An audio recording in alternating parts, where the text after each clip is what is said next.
personal views and opinions expressed by our podcast guests are their own and are not legal advice or official statements by their organizations.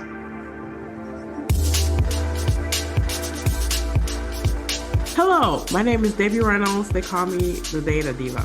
This is the Data Diva Talks Privacy podcast, where we discuss data privacy issues with industry leaders around the world with information that businesses need to know now. I have a very special guest on the show, all the way from Detroit, Michigan. This is Gopal Padinjaruveetil. Perfect. He is the Vice President and Chief Information Security Officer at AAA, the Auto Club Group. Welcome. Thank you, Debbie. It's an honor to talk to you. I'm a big fan of your show. I'm a big fan of your title, Data Diva. That's so fun. Thank you. I don't think that your title really encompasses all that you are and all the things that you do. I'm a big fan of you and your work and your thought leadership and the things that you write. They're so deep. I feel like in today's age, people want to do everything in bite-sized pieces, but I feel like you really get down into those details. And so I'm always excited to see the things that you write and how you bring in human life perspective, not just data or privacy or cyber perspective. But I would love for you to give your background and your trajectory into your career and how you got where you are now. Yeah, and I think I recently did another podcast called My First Job, where I said my education is in chemistry. And then I actually did law, which is actually helping me in privacy because I did study law in India. I'm a lawyer by education, but I'm not a practicing lawyer. But that gave me a good insight into some of the concepts around privacy. And then I was working for the first 15 years in petrochemical factory, and then the internet bug bit me, so I moved from OT, operational technology, to IT, and then I came to US in late 90s, early 2000 through different jobs.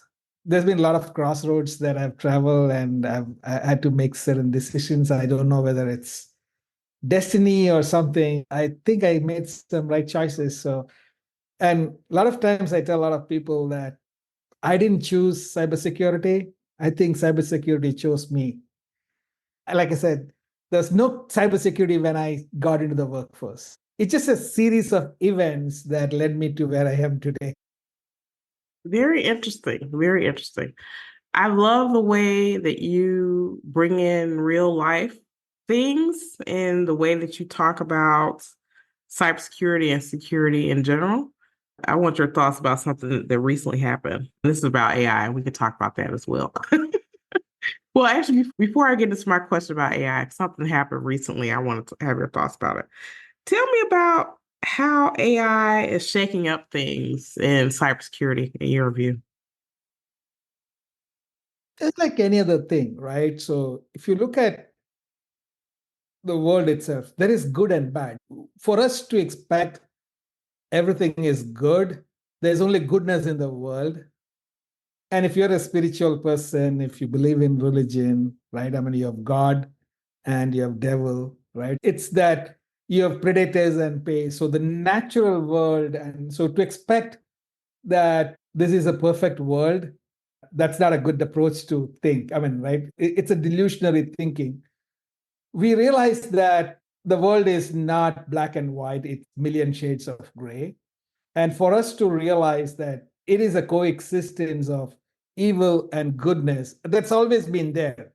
But some of these technologies are making it easier for, if you want to do harm, if you've decided to do harm, if you're a predator, if you've decided to do harm, technology as a tool is enabling you or the bad person, the threat actor, it's giving them risk-free avenues or easier ways to perpetrate crime or bad things. So just like that, AI, I see a huge potential to leverage AI and it can make our lives better. But if you don't manage this, it is possible to create a dystopian world. It has the potential to cause more damage. It's exactly like the gun discussion, right? I mean, if you look at how weapons have been created, you can use it for goodness, but if you don't do this, you can use it for bad things. The tool itself is, I would say, benign. I mean, the tool itself does not do anything. It's in the hands of the person who is using it that determines whether it's going to be used for a good cause or whether it's going to be used for a bad cause. Like I said, I see huge potential for AI, but at the same time, looking at a lot of things, I'm deeply concerned and worried. I don't want to talk about security. I want to talk about safety, cyber safety. And I want to talk about our freedoms, our rights. And historically, we have been living in a world that has been inequality and empathy, and right, I mean, we have all come through different eras, and we have seen, I mean, whether it's slavery or things like that, we have seen the dark side of human beings, and I'm worried that it can give rise to more darkness than more light if we don't talk about it, if we don't consciously shape where we want to take this. That's my introductory perspective on AI. I neither hate AI nor I love it. Right. Well, I want to dig deep into an analogy that you made that made me chuckle because I sort of say this as well. I'm not in the camp where I think AI is wonderful and it does everything perfect. And I'm not in the camp where I think it's terrible and it's awful and all that other type of stuff. This is an example that you gave, which I thought was so funny. So you were comparing education around AI around sex education. And I was saying that I don't teach AI abstinence. No, I'm part of a think tank here, and I think we met in London last year, and I think they were asking, what's your perspective on AI?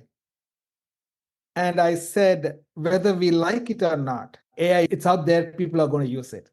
So I gave this analogy, like I use the term teenage sex. And it was a cultural shock for me. Coming from India, it was a cultural shock for me when my son went into middle school and he came back and said, Dad, they talk, I mean, and I said, oh my gosh, that's not the age for you to. And then I think I was having some conversation with people in the education, and they said, you know what? The reality is we can say, or we can think this is not happening or this will not happen. The reality is it will happen. You can't stop it. In such a world, it is better for us to give them the right education and the right guardrails so that they are aware of the dangers of what it can cause. Especially, like I said, I talked to my two boys and I said, you have to be very careful, you have to be very respectful. And right, I mean, that is where I said, what the sex education in schools is, it starts with an assumption that it's going to happen. You can't prevent it from happening. It will happen. Now let's talk about how to do it safe. I said that's exactly how I see AI. A lot of companies are banning it. Oh no, you can't use it. But I'm telling you, it is being used because we have data. People will use it. People are using it. You can't stop something like this from not happening. And so I said, what we really need is a digital condom. It's that how do you use this with safety in your mind and privacy in your mind, right? I mean, so there are some concepts that sex education can teach us in AI. That was the analogy that I gave. So there's a lot of lessons that we can learn from. That was the approach that I was taking because you can't stop it, but we can shape the behaviors and we can teach people to use this in a safe way for the benefit of the society, right? So Yeah. they're saying, Gopal, you should patent it. So this is a great idea. You should patent it. I said, and think that is where I think, I mean, at some point of time in this conversation, we might get to Minority Report or, right? We'll have to talk about the role of privacy is changing.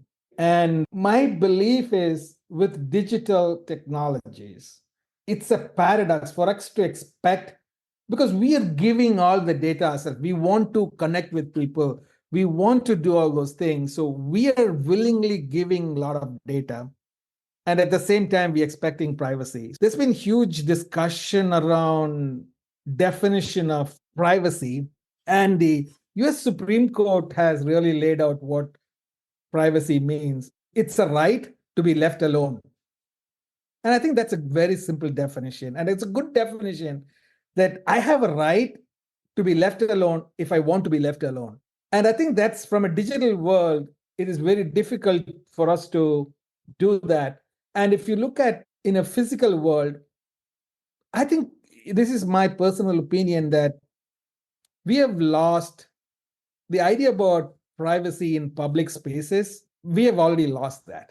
So you're in the middle of Times Square. You can't expect privacy there.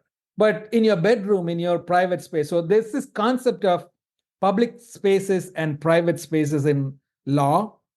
I'm using my law education here because you should be allowed to have privacy in your private space. What you do in your home, in your private space, that should be protected. There should not be any intrusion into your private spaces.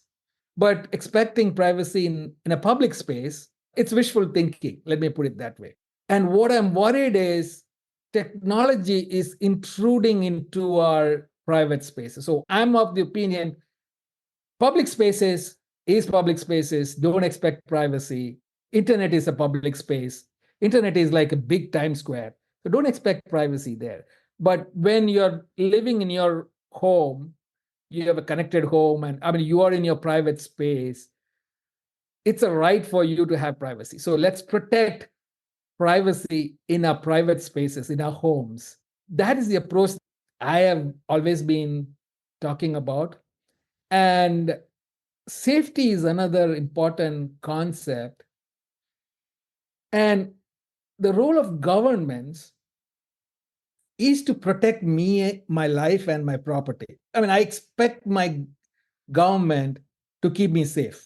And for that perspective, for crimes not to happen, they have to start looking. So, I mean, you can see patrolling, police jeep, they will stop you if they have, right? I mean, so this kind of surveillance has been there. And it is with an intention to make us citizens safe, to protect our property. And we should welcome that because we want to be safe.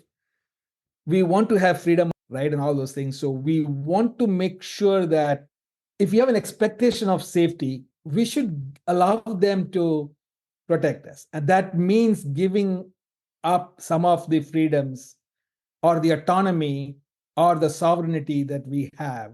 Let's all go all in to protect privacy in our private spaces. Does that make sense, Debbie?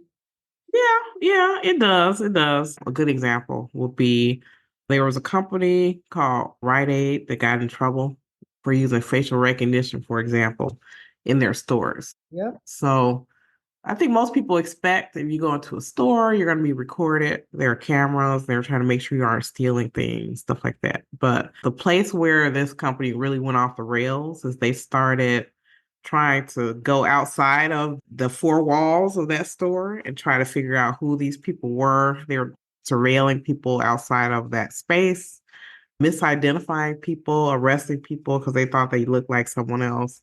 And I think to me, that's a problem because to me, you're going outside of what your initial purpose was, which was to secure the people in the store and the property in the store, I think.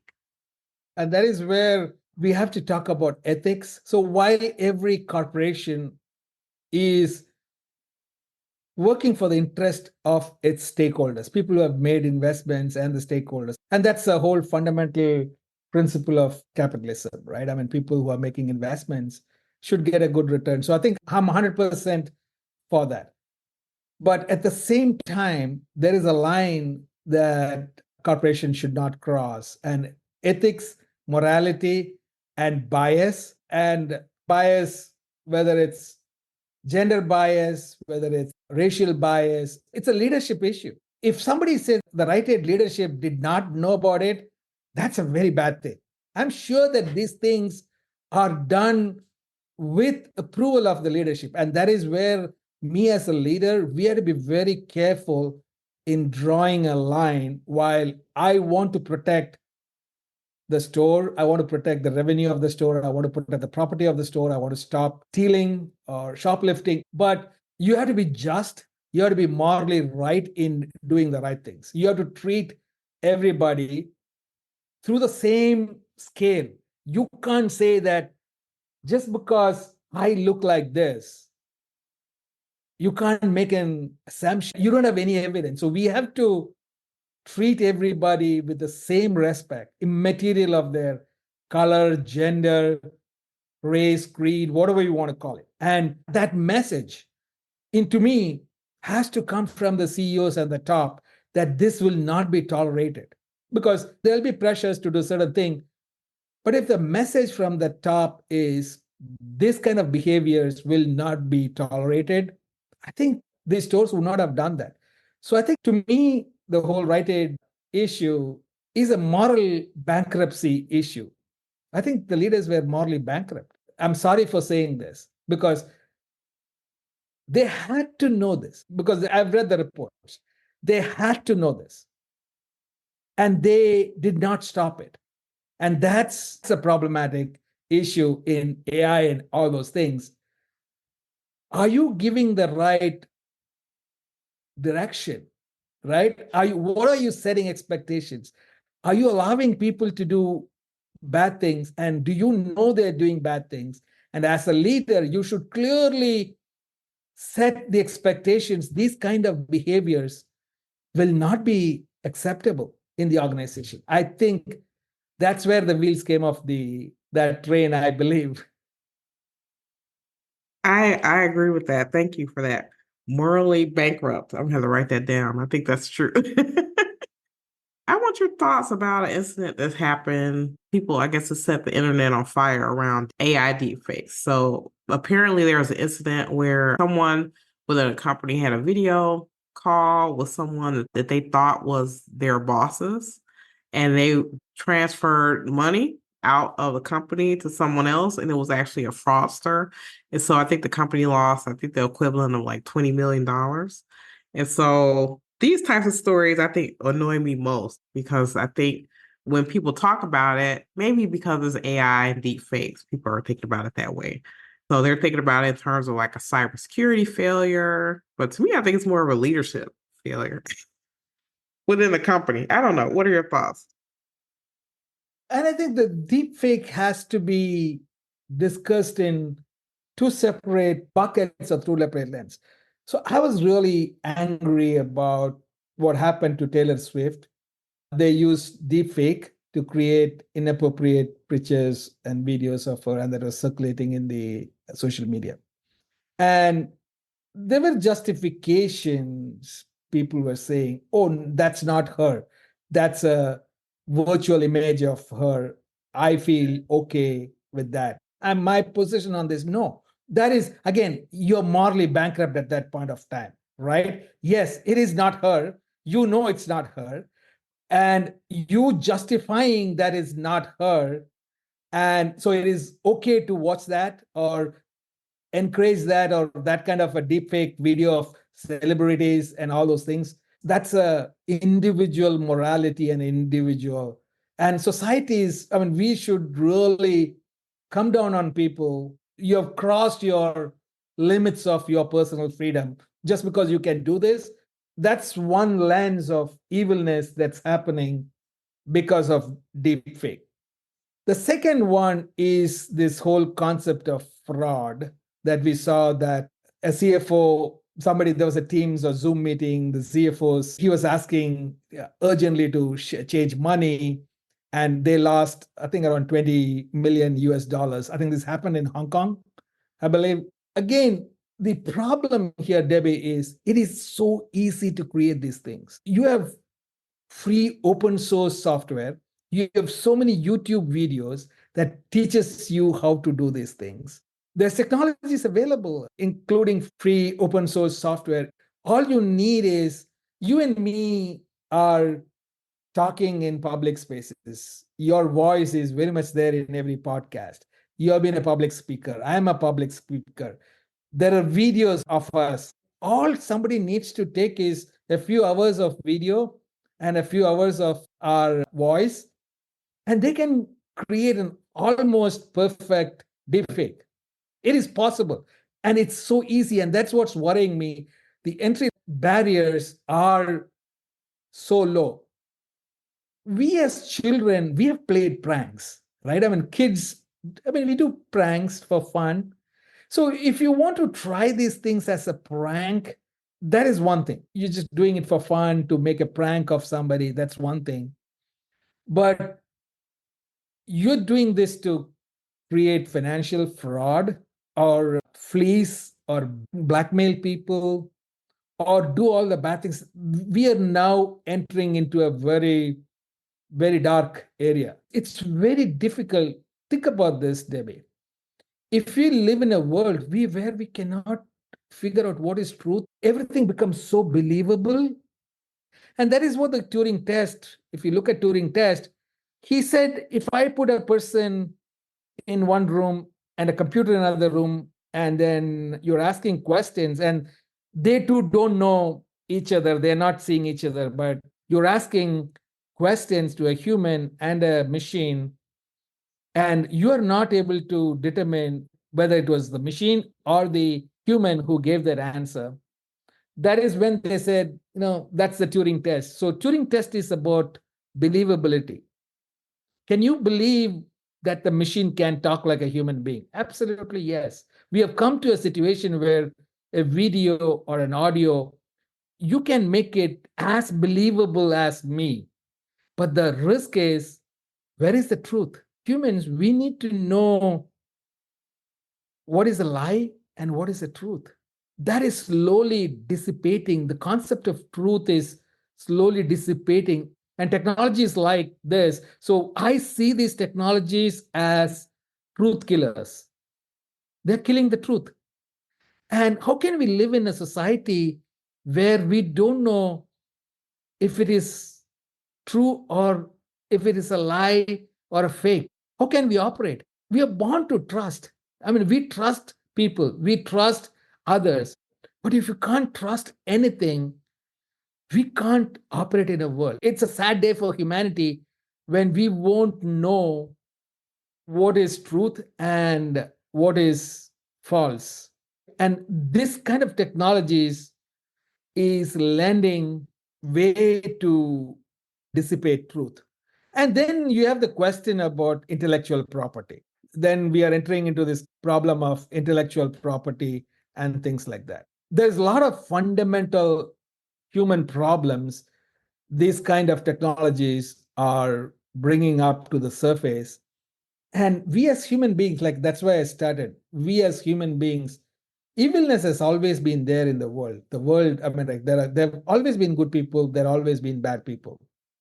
These kind of technologies are giving new ways or new tools to perpetrate a crime, to take away privacy, to take away your property, to take away your dignity. That's the way that I look at deepfake. Like I said, somebody said this, oh, we can do this, because at the end of the day, it's physics.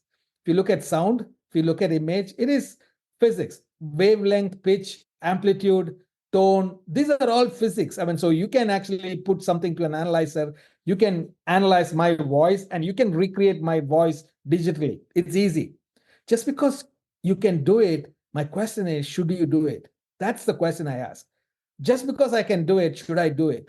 Where do I stop? I'm looking for one use case where a deepfake is going to, oh, why? This is going to save 100 lives or 10 lives or something.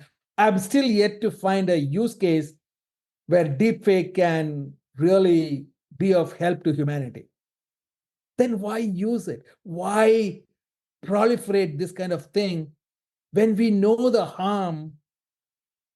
So if you have a balance, and you do a trade-off, and the goodness is really going down, and there is a little bit of that is okay. But when the evil nature of this is so predominantly high, I don't know. I mean, that is where I get a little sad, I get frustrated, I get angry. I go through all kind of emotions when technologies like this is going to, and people like you and me, we are technologically savvy, right? Think about, I mean, my mother, okay, I'm telling you, it's so easy because she came from a different world. She never was technologically savvy, but she uses phone. It's so easy to actually cause harm to people like parents or grandparents or even children. I mean, I can remember there are so many people who don't know about these things, and how are we going to protect them? So because you and me know about deepfake, but my mother or my grandmother or my uncles, will they know about this? They grew up in an era where they really trusted human beings. They trusted your neighbors. They trusted the community that you lived in. They trusted their friends. They trusted their relatives. How do they change? We can't ask them to change overnight. And that's my true worry, Debbie, is how do we protect the vulnerable people in society who don't know about these kind of technologies? And like I said, we all use phones, we have FaceTime, or we get a voice call. How do you know? I saw a video, a C-SPAN thing that a lawyer was talking. He got a call about his son being in an accident. The lawyer was calling, and right away he was talking about this at the Congress, US Congress. And he was saying that he went to the law enforcement agencies, he went to the police department in Philadelphia and talked about this deepfake incident that happened to him. The police said, we can't do anything because no crime was committed. He didn't fall for it, and no crime was committed. He went to the FBI, and they said there is no way, even if, right, because cryptocurrency and anonymity, and that's another security problem, we are not able to attribute crime. So, because deterrence is a big thing, people don't do crime because they know that if they get caught, they'll go to jail. Or if you're overspeeding, you get caught by a police, you'll have to pay a fine. So, deterrence is how we have tried to prevent crime. But in cybersecurity, deterrence is a big problem, and if the law enforcement is struggling. So that is where I think I don't know how we have to talk about the future of crime and how future crimes is going to be perpetrated, and how the loss of the society, how the law enforcement, how the judicial systems are going to equip themselves to prevent this kind of vicious crimes or unknown or unseen crimes that is going to come out of this kind of technologies. I agree with that. Actually, there's a law that was updated in the state of Illinois in 2024 around deep fakes. The loophole that you're talking about is that because it was not an actual thing that happened, that it was fake, that the law currently isn't written to handle that. But basically, what this law in Illinois has done, I think is very unique. They basically said if you're depicting someone in a way where you're trying to convince someone that they are real, that that is a crime. And so there are civil and criminal penalties to that. And I'm hoping that that will become something that other states and maybe the federal government will adopt. Because I think you're right. The thing with deep fakes are very frightening. But one of the things that I have noticed is that, especially in the commission of crimes or deception, these deep fakes are being used as another level of social engineering in a way, trying to get people to maybe do something that they would not have ordinarily done. Yes. And like I said, we have not figured it out because these technologies are accelerating at a pace, a faster pace than we can handle it. Right? I mean, just imagine the velocity at these things are coming at us, the technologies are coming at.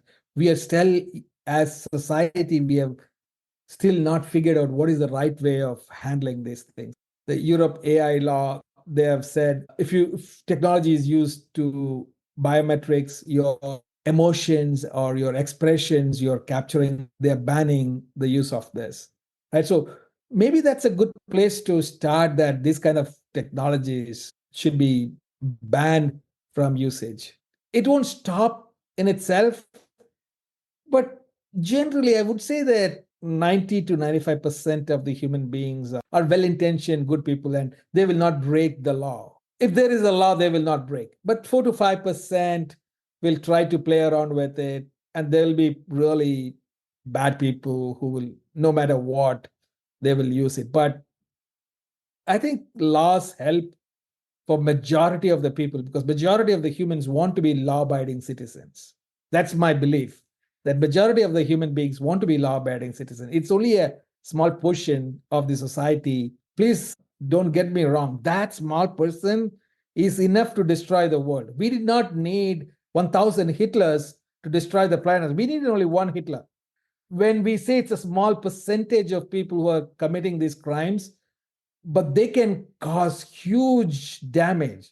And I think that's where I think I was talking about. There was a wonderful interview I saw, the law professor talking about the future of law. If there is a way that AI can be used, have you seen what's the movie Minority Report?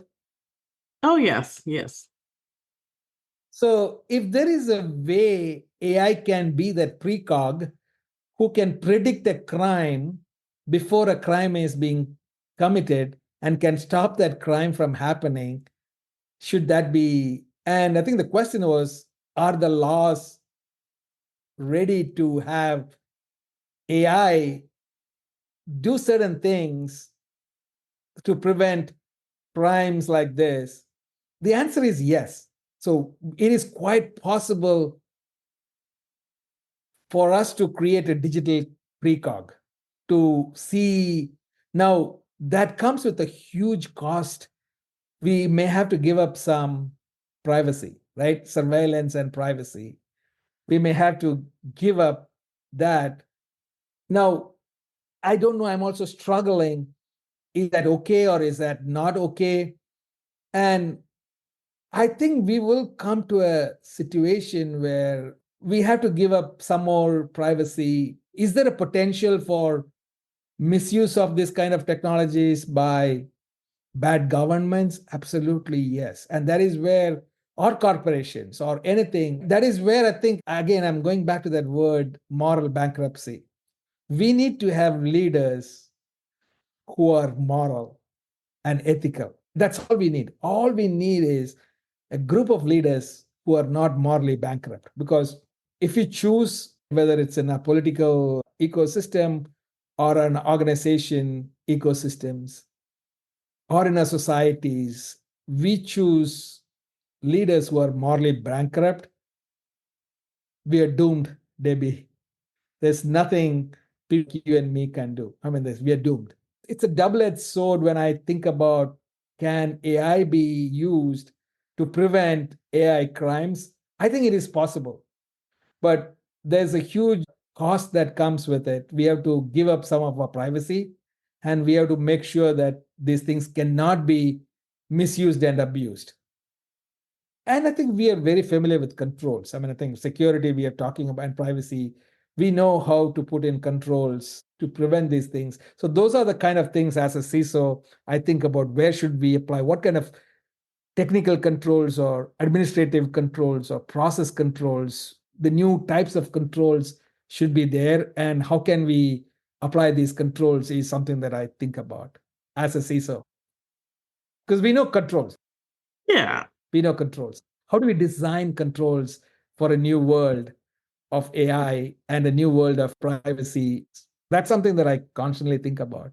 Yeah. That's a deep question, and it's a deep way to actually navigate through that. And there's so many different angles and paths to actually go there. So very interesting problem for the future. So we'll be very busy, I know, working on that. But if it were the world according to you, Gopal, and we did everything you said, what would be your wish for privacy, whether it be regulation, technology or human behavior? I think my wish, honestly, I think the world has been unfair to a significant percentage of the population. Okay. And I wish that I don't want to talk about inequalities, but I want to talk about inequities. We want to make life more equitable. We want to make sure that everybody has a fair chance, everybody is treated. And that's my wish. And I think technology can be an enabler. I mean, for example, digital technology. And if you go to India, you will see that a good digital identity can bring in social inclusion. You can marginalize people who cannot be part of the mainstream. They are now being brought into the mainstream. It is bringing social inclusion. And once social inclusion happens, what we need is financial inclusion. People need to be able to get loans, or they need to be able to get what they want from a financial inclusion perspective. I want my son to go and study in a college, or I want my daughter to do this. But we should be able to, from a financial perspective, I think that we hope that these technologies will lower the cost of many of these things. So these things can be affordable not only for rich people, but for everybody. My wish is, let's make sure that technology bring equity to a world, and it brings in new opportunities for people who never had opportunities. Let's see if we can use technology to bring hope to people. That's my wish. I mean, if you ask me to say, what is your, if you have a band, let's see if we can bring hope to people, all the people who never had that opportunity, or who were never given an opportunity to hope for a better future. And I think it can be done. Debbie, I'm sure that these kind of technologies can be done. And like I said, if you go to India or countries like India and other countries, these kind of technologies we are seeing, it's not a perfect world. I mean, let not perfect be the enemy of good. I mean, that's a thing, right? Let's not look for perfection, but let's look to see how we can use these technologies to, like I said, bring hope and inspiration to people who never had that.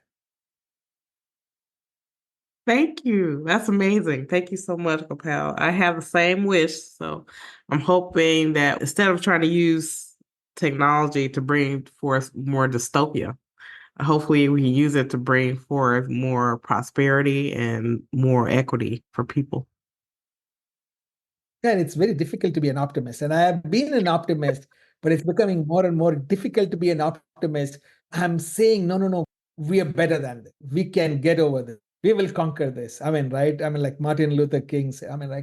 People like, they have been inspiration to many of us. Gandhi, Nelson Mandela, right? I mean, these people, right? I mean, and I think that's why I want to keep that optimism, but every day I have to constantly remind myself not to fall to pessimism with what I see. There's a lot of bad things we see, but I'm saying, no, no, no, I'm not going to fall into that pessimistic deep well. I'm just going to rise myself and be optimistic.